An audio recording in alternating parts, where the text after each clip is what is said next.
bro. God, don't do that. What? You're always creeping up on people. No, I'm not. What do you want?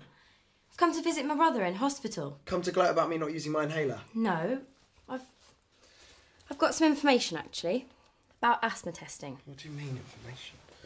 A friend of mine, a scientist, he does exactly the kind of asthma testing you're worried about.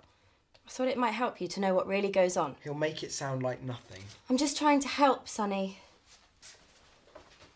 Go on. Sure? Go on before I change my mind. Can you turn that off? Go ahead. Okay, so the mice used are genetically modified, right? They're created specially for asthma testing. Scientists playing God again. It means they're exactly right for the tests. They get the most accurate results. They see them as tools, not living, breathing animals. So you're telling me that they create asthma-suffering mice? Yes. Oh, great. Look, am I going to get through this email, or are you going to have a nervous breakdown on every single point? Go on. He says, we use the mouse's inhalation routes, which can be the whole body or the nose only. Whole body is done in a special chamber. Nose only requires the animals to be restrained with plastic tubes. So, they basically force them to inhale asthma drugs to see if it harms them. To see what the effects are, not just if it harms them, and force isn't the right word. Excuse me, restrained with plastic tubes?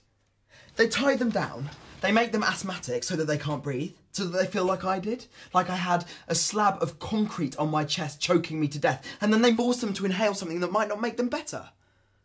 I don't think it's that bad. Not that bad? How would you like it?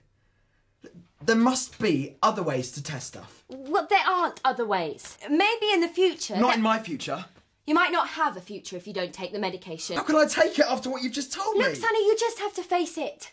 You have no alternative. Yes, animals have suffered and died. They're still suffering and dying. 1,400 people in Britain still die from asthma every year. Imagine how big that number would be if the work with animals hadn't been done. And how many animals do you think have died? I'm sure it's a lot more than 1,400.